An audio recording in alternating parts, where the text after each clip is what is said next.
At the end of this video, you're going to have a super clear understanding of how you can use the laws of human nature to live a better life and avoid toxic relationships.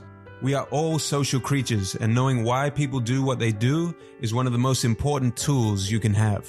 We're going to go over why parts of our brains affect our decision making, how to detach from your emotions, dealing with narcissists, toxic characteristics of people to avoid, how to look behind the mask that people wear, the dark side within us, and a heap more. Let's jump into it.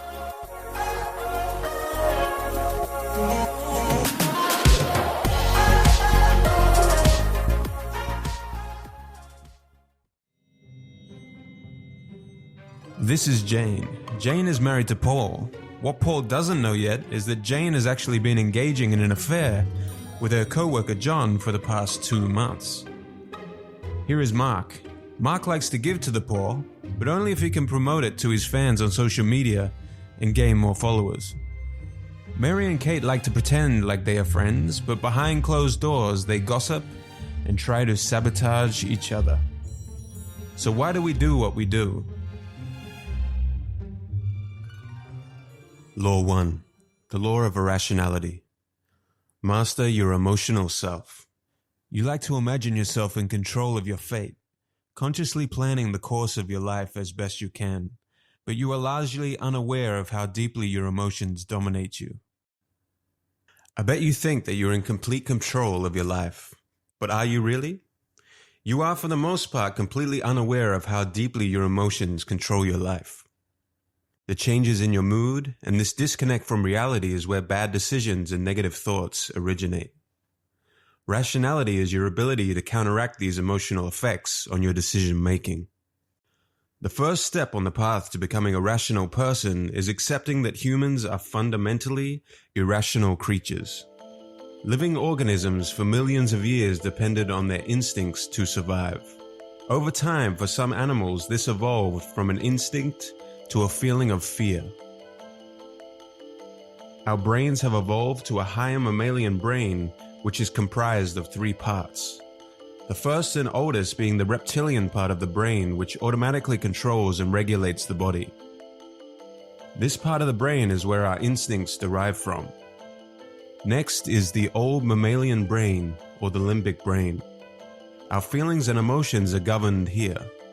And finally, on top of that, we have the neocortex, the part of the brain that controls cognition and language.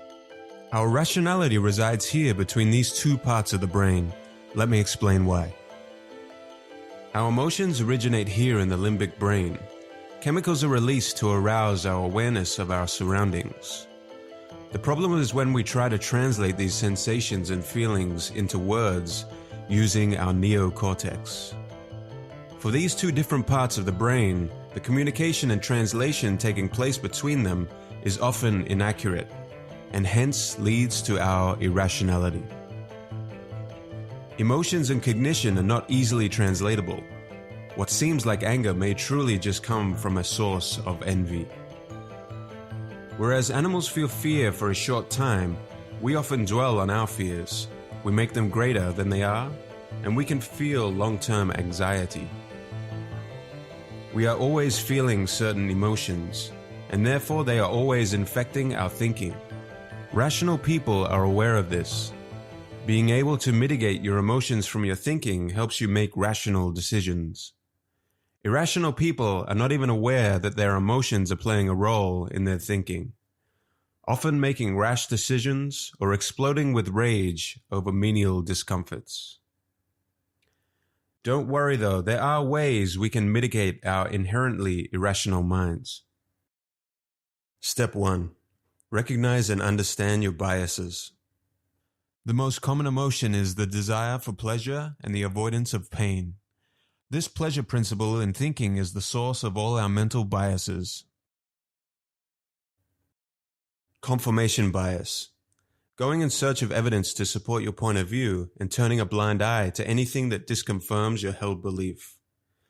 Finding evidence that confirms what we want to believe is confirmation bias. Counteract this by also playing devil's advocate and finding opposing views. Conviction bias.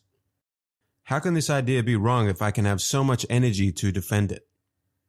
You may even have doubts about the truth of this belief, but now you have dug a hole where you feel the need to defend the idea and convince yourself that it is true. Appearance bias.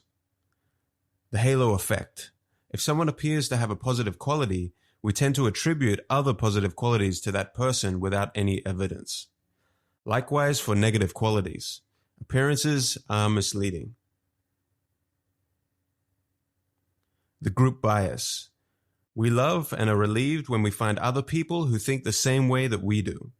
Isolation and disparity from the group makes us depressed. Groupthink is when people take up ideas solely because they bring us comfort and a sense of belonging to the group. The blame bias. Our innate response is to blame others. It is more painful to look in the mirror and admit our mistakes. This is the blame bias. Superiority bias. We all like to think of ourselves as likable, ethical, and rational. But this can't actually be true, because if it were true, we would all have world peace, and that just isn't the case. Step 2. Beware of inflaming factors. Our minds latch onto emotions, and we become reactive. Here are some factors which can inflame your irrationality. Trigger points from early childhood, sudden gains or losses like winning the lottery or losing everything that you have, and then on top of that losing someone that you love in the same month. Rising pressure. Under stress, the primitive parts of our brains kick into action. This is why you see soldiers and people trying to get into the special forces put under such high stress situations. This is because it brings out their true character. Inflaming individuals. Certain individuals in your life can trigger your irrational thinking in positive and negative ways. The group effect. You can get caught up in the collective emotion when surrounded by others. You can see this on display at religious and political gatherings. Step 3. Strategies to bring out the rational self. Here are some strategies to become a more rational person. 1. Understand you are fundamentally irrational and that the emotional being thrives on being ignorant. 2. Examine why you reacted a certain way to a stimulus in your life. 3. Increase your reaction time. Take a step back and remove yourself from a situation. Cool down the emotions and let the rational perspective of the situation arise. 4. Stop trying to change people. Our interactions with others are a major contributor to our emotional chaos. You judge, you see things that you don't like, you want to change people. You get upset, you get frustrated, but it's a losing game. Accept people for what they are and just try to work with what is presented before you. If you want to feel more clarity and calmness in your life, then the first step is to tame your emotions. Law 2. The law of narcissism. Transforms self-love into empathy. We are all narcissists, some deeper on the spectrum than others. Humans are social animals, and from the moment we are born, we have a need for attention. People will do almost anything to get attention. This includes crimes, attempted suicides, and hoaxes gone wrong. So where do you fall on the narcissistic spectrum? If you are anywhere below, let's say the middle of the spectrum, you fall into the category of deep narcissism. You are self-righteous, reactive, rageful, and seek vengeance. These are the only ways you know how to mask your insecurities. If the conversation isn't centered around you, you may give a distant stare or become impatient until the conversation is again centered around you. You display high levels of self-confidence, and you use this to gain attention, but it is mainly just to cover up your incomplete sense of self and to fill up an inner emptiness. For you, the deep narcissist, attention is survival. If you're above the midway level on the spectrum, you are a functional narcissist. Most of us fall somewhere here on the spectrum. You like attention if someone gives it to you, however, you are not always seeking attention. You are able to turn your attention outward, listen to others, and not be continually chasing attention from others. A healthy narcissist resides here at the top of the spectrum of self-absorption. At the top of the spectrum lies empathy. This is the complete absorption in others and not yourself. A healthy narcissist can imagine other people's perspectives. You can build relationships more easily, whereas someone in the deep narcissism range tends to slip deeper over time and is unable to maintain and build strong relationships. There are 4 main ways to build your empathetic skill set. Having an empathetic attitude. Don't assume to already understand people. Each new person you meet is like an undiscovered country with new chemistry for you to explore. Visceral empathy. It is hard for humans to figure out others' thoughts, but feelings and mood are much easier to read. Pay attention to the body language and tone of voice of others. Analytic empathy. As Abraham Lincoln once said, "I don't like that man. I must get to know him better."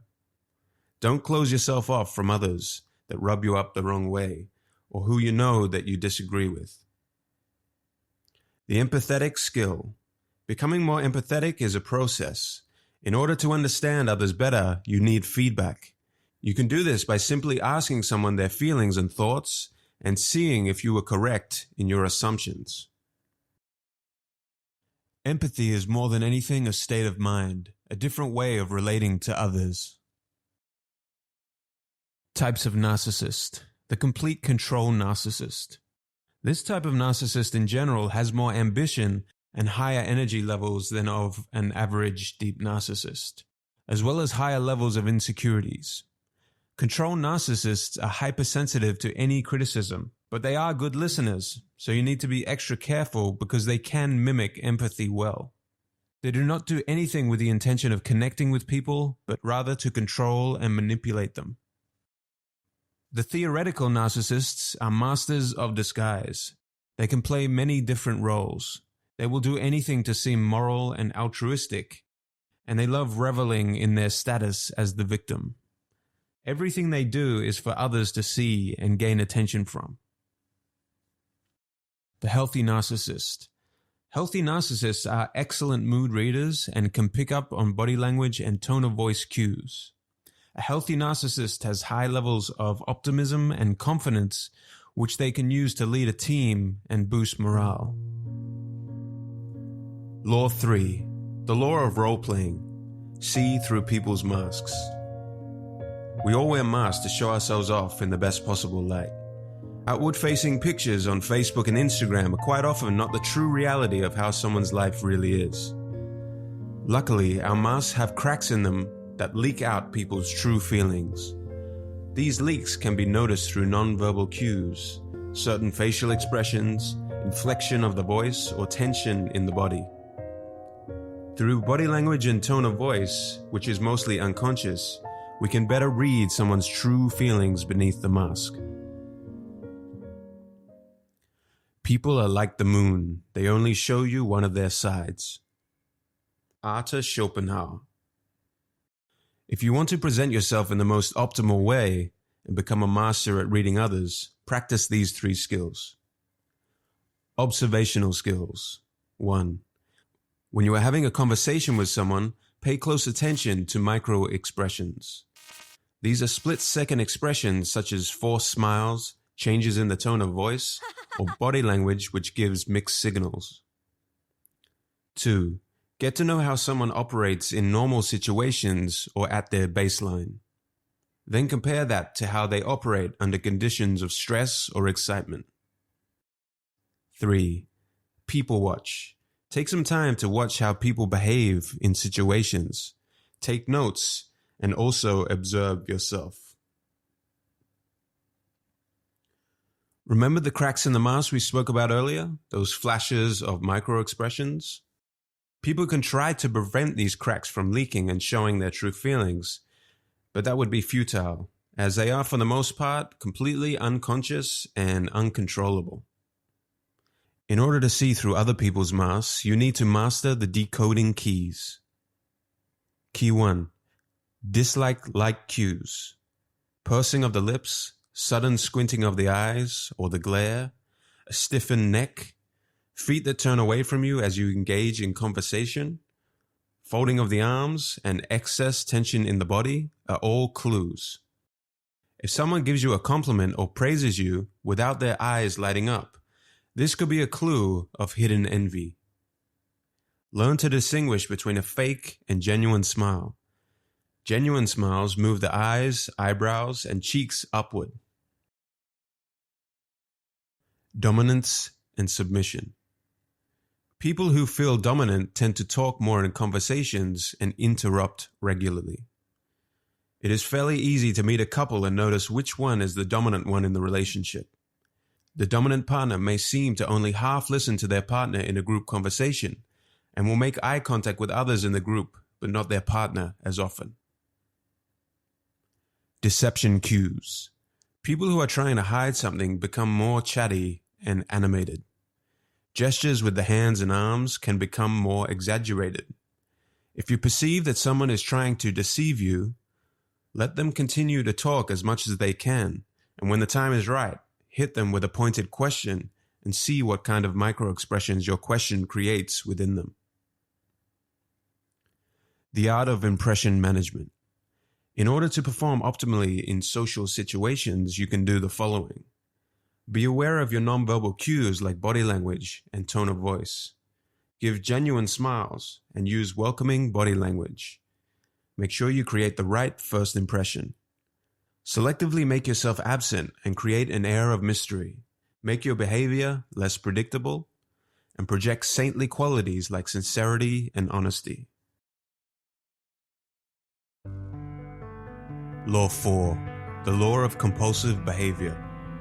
Determine the strength of people's character. Our characters are formed in early childhood and by our daily habits. You can measure the strength of someone's character by how well they handle adversity, their ability to work with others, their patience, and their ability to learn. Character is destiny. Heraclitus. The word character comes from ancient Greek and was used for an engraving instrument. Our characters are stamped within us. Spirits and gods do not control us. Our character does. It is impossible to remove your character, but it is possible to lessen or stop negative patterns in your life.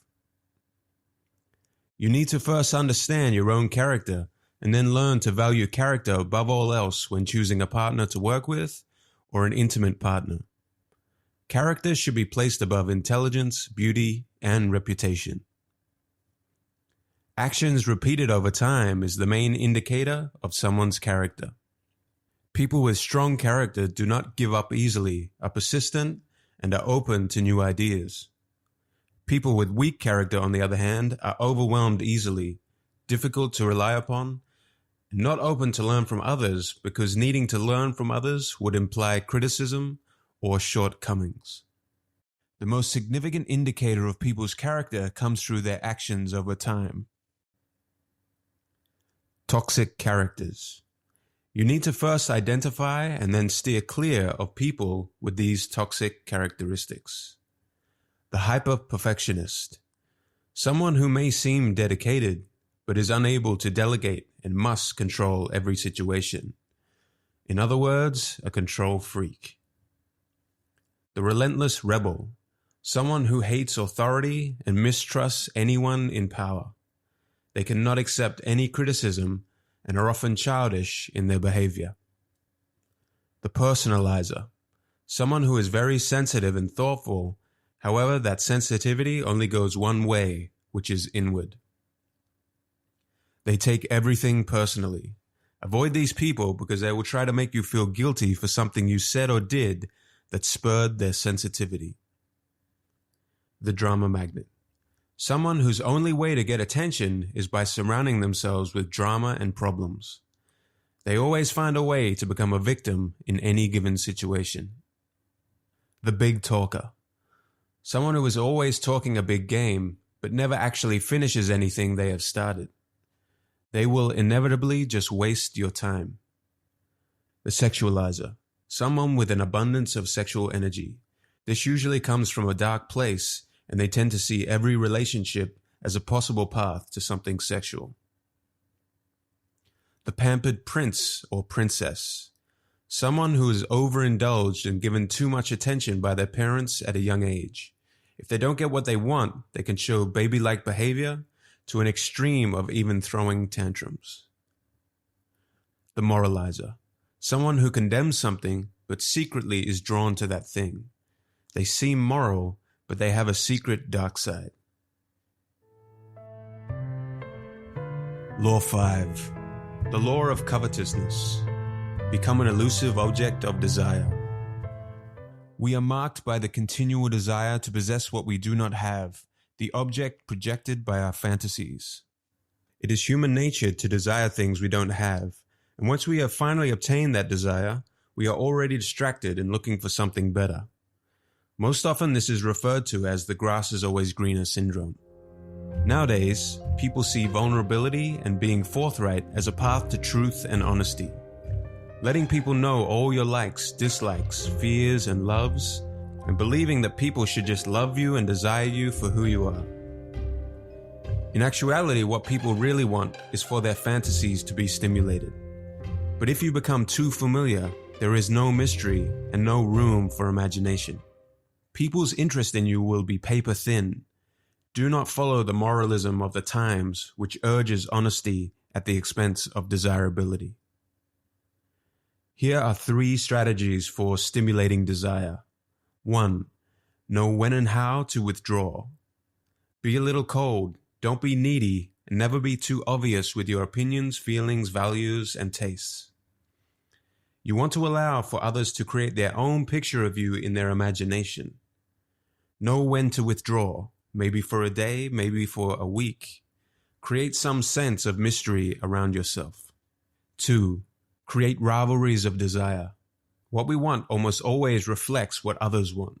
The man who has been single for 5 years gets into a relationship and all of a sudden has 2 other women interested in him. Or the child who wants his brother's new toy. Creating the impression that you or your work are desired by others will attract others. In negotiation tactics, always have another party that is also interested to create a rivalry. 3. Use induction. Associate yourself with something slightly illicit, unconventional, or defiant. Almost all people desire voyeurism, which is seeing inside the private lives of others. Give others the impression that you are sharing secrets that shouldn't be known and may create some outrage, but a lot of curiosity. The secrets need to be new and exotic. And finally, dangle something in front of people that is just out of their reach. The offer of a fast path to riches or the fountain of youth. Remember that possession does not compel people to act. Desire does. Focus your attention on looking inward, finding what you truly desire, and then following those desires. Don't become distracted by what everyone else is chasing or trying to influence you to follow. Your time in life is limited. Law 6, the law of short-sightedness. Elevate your perspective. Humans are most impressed by what they can see and hear now in the present. By overemphasizing the present, we lose perspective over our long-term goals. When you are standing at the base of the mountain, you are unable to have much perspective over the bigger picture. As you go higher up the mountain, you can see more clearly. When you reach the top of the mountain, you have a panoramic view that is much clearer than the one that you had when you were standing at the base of the mountain. People who are stuck in the present are the people standing at the base of the mountain. People who are reactive to the present events are most susceptible to manipulation and other alluring get-rich-quick schemes. With an elevated perspective, you will have the patience and clarity to reach almost any objective. Instead of reacting to everything that is in front of you, you need to train your far-sighted perspective or your bigger picture. And you can do this by detaching yourself from the heat of the moment, calming down your emotions of fear or excitement, analyzing all the negative consequences of taking that action, focusing on the long-term goals, and asking yourself if taking action is in alignment with that vision.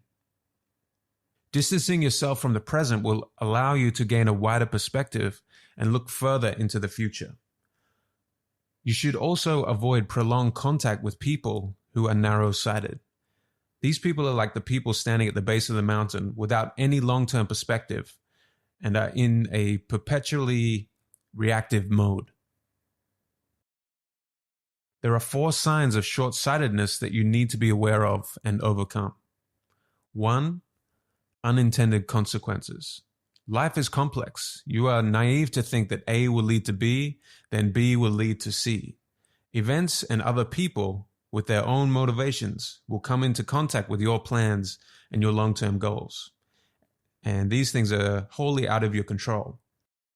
However, by first going through all the possible negative consequences of taking an action, you are at least aware of ways in which your plans could deviate. Think deeply. Go as far as your mind can go in all permutations or chain reactions of decisions.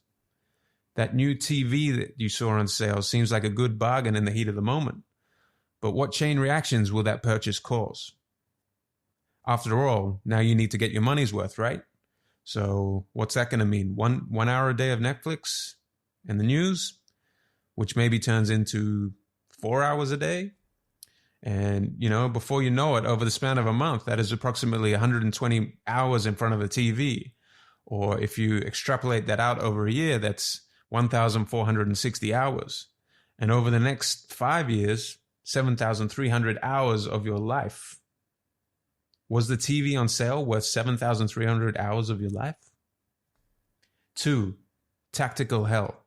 When you find yourself in arguments on all fronts just to protect your ego or win the argument, you have probably lost sight of your long-term goals and vision. Now would be the time to ask yourself, what are my real values and priorities? Then focus your time and energy away from useless arguments and towards your long-term goals. Does winning the argument or protecting your ego help you to achieve those goals? Most probably not. 3. Ticker tape fever. Nowadays, we all have become addicted to the continuous news cycles and pings and dings of social media. If you are reacting to and following all of these updates to guide your decisions, then you have the fever, and you need to refocus your energy towards your long-term vision. Focusing more on your long-term outcomes needs patience, but it will reward you with calmness and clarity. 4. Lost in trivia. It is easy to drown in a sea of information nowadays, especially when you are actively trying to have all the details. To prevent this feeling of information overload and the perpetual chasing of every minuscule detail, remind yourself that you don't have to have all the details. With a solid vision and long-term goals, you can weed out the essentials from the non-essentials, and it is wise to delegate and let subordinates do the rest of the information gathering for you. You can steer the ship, but you don't also need to be below the decks, manning the oars. Become a far-sighted human. Detach from the now, calm your emotions in the present, and get yourself to a higher point on the mountain to widen your perspective and see all the future consequences of the decisions that you make now. Law 7. The law of defensiveness. Soften people's resistance by confirming their self-opinion. Everybody wants to believe that they are independent and in control of their own lives. People all have certain self-opinions and perceptions about who they are, and they are willing to fight to defend those opinions. There are 3 universal qualities to people's self-opinions. 1. I am autonomous, acting of my own free will. Even if we have been manipulated or succumbed to peer pressure, we don't want to tell ourselves that outside influences guided our decision-making. If we feel like we are being coerced, we tend to rebel. 2. I am intelligent in my own way. No one feels comfortable with the idea that they may be gullible or have subpar intelligence. 3. I am basically good and decent. We all have the tendency to believe we are good people supporting the right causes. By understanding the 3 universal self-opinions above, you are in a better position to influence them. Never put someone in a situation that would trigger one of their self-opinions.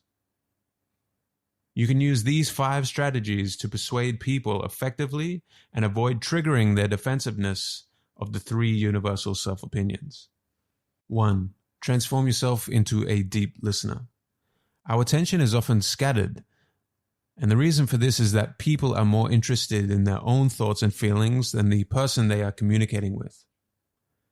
The usual advice of talking less and listening more is often redundant unless there is some kind of motivation to actually listen. Treat each person you interact with as an uncharted country that is abundant with hidden surprises. Find what interests them, look for clues in their facial expressions, like when their eyes light up, and probe deeper. The more they talk, the more you can discover their desires and insecurities.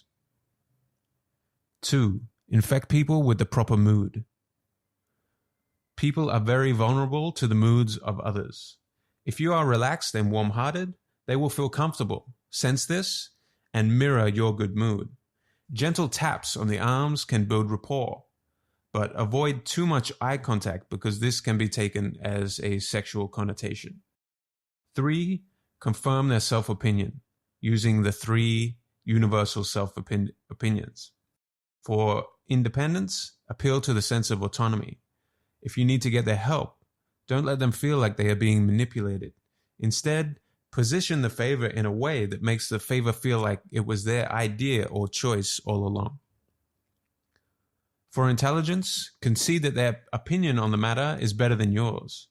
This will make them feel slightly superior, lower their guards, and put them in a position where they are more willing to accept your opinions later. For their self-belief of decency and goodness, link your need to a greater cause and remind them of good deeds that they have done in the past. 4. Allay their insecurities. Once you have identified someone's insecurities, be careful not to trigger them, and then go about giving compliments and flattering them about those qualities. 5. Use people's resistance and stubbornness. Subvert people's emotions, language, and stubbornness in a constructive way. Use the language back at them, because it is very hard for people to not follow the words that they have used themselves. Stubbornness stems from uncertainty and fear of change. If they have a rebellious nature, reverse psychology can be used to push them in a direction you want them to go. The royal road to influence is to put the focus on others. Let them do the talking. Let them be the stars of the show. The flexible mind. Just as the body tightens with age, however, so does the mind. When we are children, our minds are very flexible, and they learn at a rate much faster than as adults. The ultimate frame of mind is one that is flexible like a child's and has the reasoning power of an adult. As we age, we become closed off to new ideas. Try to imagine your ideas and opinions like toy building blocks. You can play with them, experiment with them, throw some out, keep some, or get new ones. Don't become too attached and rigid to your ideas. Remain playful and flexible in your spirit. Finally, become more self-aware that you are not as good as your self-opinion makes you believe you are. You do buy services or products due to advertising influences. You do conform to ideas because of the groups that you belong to, and you are susceptible to being manipulated. Distance yourself from your self-opinion to see how it affects your thinking. Law 8, the law of self-sabotage. Change your circumstances by changing your attitude. You must not only be aware of the role of your attitude, but also believe in its supreme power to alter your circumstances. The way that you look at and interpret the world around you is what creates your attitude. If you see the negative in all situations and you are fearful, you will inadvertently create those situations that you fear the most. If you are afraid of failure, you won't try new things, which results ultimately in a failure to succeed in anything. There are 2 general categories of attitude: negative and narrow, or positive and expansive. Negative and narrow-minded people are generally fearful, and in order to try and have control, they limit what they see and experience. Someone with a positive and expansive attitude, on the other hand, wants to try new things, and is open to new ideas. If you want to change your circumstances in life, you first need to change your attitude. Here are 5 constricted or negative attitudes that you need to conquer.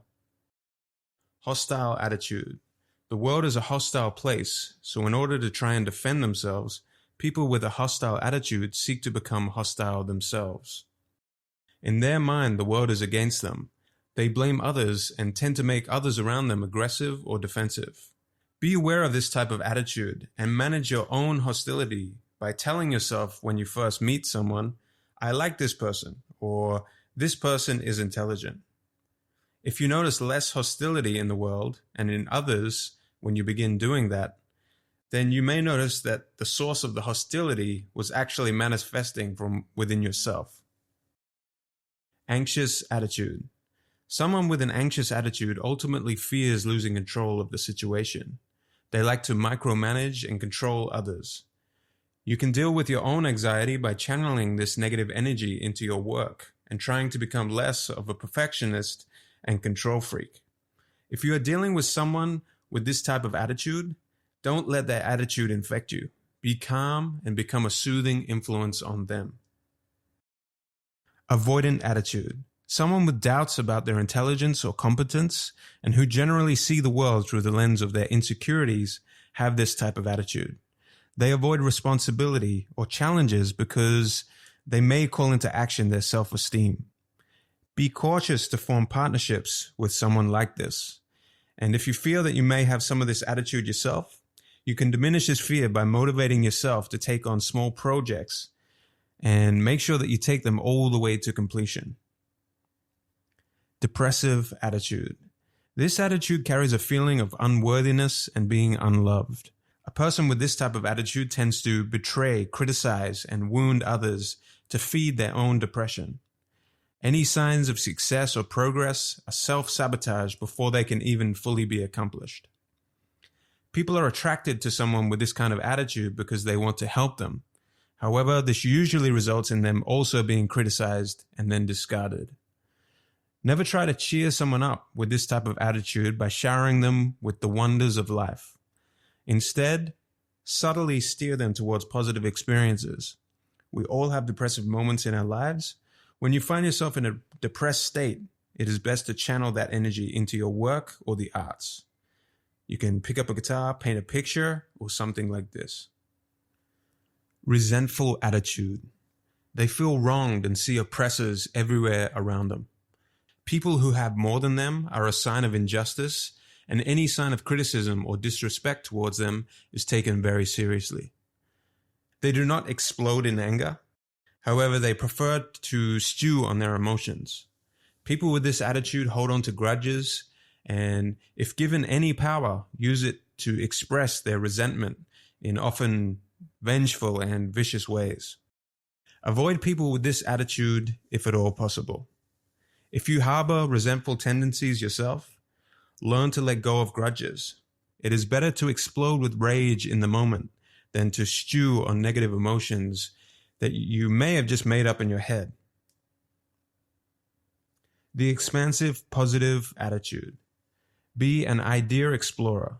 Leave certainty behind and play with new ideas. Enjoy challenging yourself with new ways of thinking. Adversity and pain are most often out of your control, but you can learn how to control your response and emotions to any situation. Don't accept and place limits on yourself as you grow older. If you believe that you can't do something, you will create a self-fulfilling cycle. Your attitude plays a huge role on your health. Falling in love or getting excited about your job gives you more energy and allows you to recover from illnesses faster. Being depressed or stressed, on the other hand, does the reverse. Don't take things that others say or do towards you personally. They are just protecting their own negative feelings. Law 9. The law of repression. Confront your dark side. More often than not, people are not who they seem to be. We all have a dark side. The selfish, aggressive impulses within us that we hide from the public view to fit in and feel respected and liked by the group. Carl Jung, the famous psychologist, refers to this as the shadow. The shadow lives within our unconscious mind, but can leak out through our emotions in times of insecurity or stress. Our dark side also tends to reveal itself more as we get older. Here are some notable signs of the dark side. Contradictory behavior. A person who preaches the rules but then breaks them. Emotional outbursts. A person who loses self-control easily. Vehement denial. For example, a person who argues against homosexuality but secretly desires it. Over-idealization.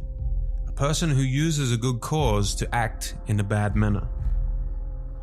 Accidental behavior. A person who gets drunk and reveals their true emotions. Projection. A person who accuses someone else of desiring sex, money, or power, when in fact that is what they secretly desire themselves. In order to conceal the shadow, we develop emphatic traits. These traits tend to cover up the opposite trait that we want hidden from the public view. Here are the 7 most common emphatic traits. The tough guy shows an intimidating side to cover up the soft and vulnerable side they are so afraid of. The saint exudes purity and goodness, but once given a taste of power, quickly abuses that power. The fanatic impresses people with their drive and dedication, but fail to deliver on what they promise.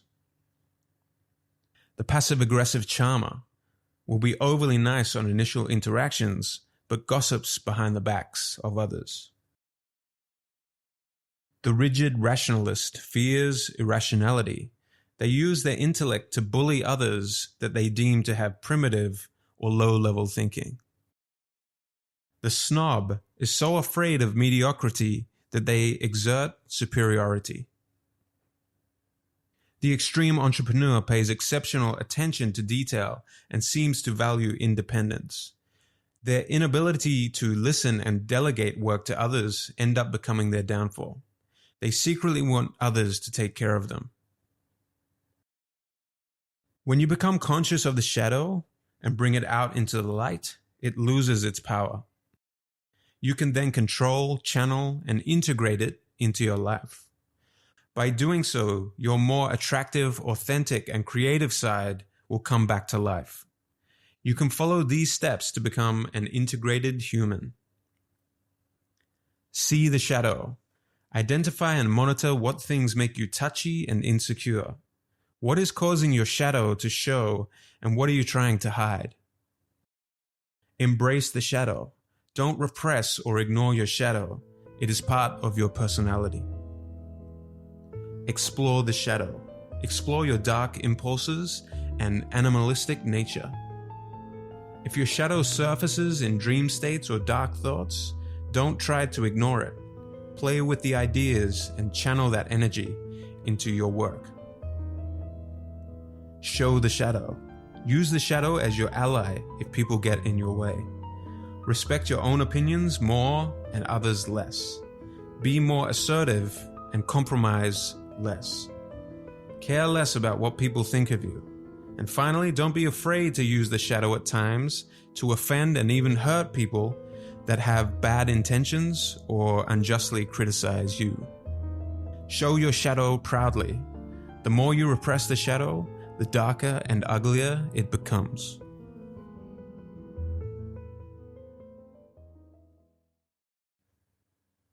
Thank you for making it to the end of the video. Let me know in the comments below which law you found the most helpful. And if you guys don't want to miss out on more videos,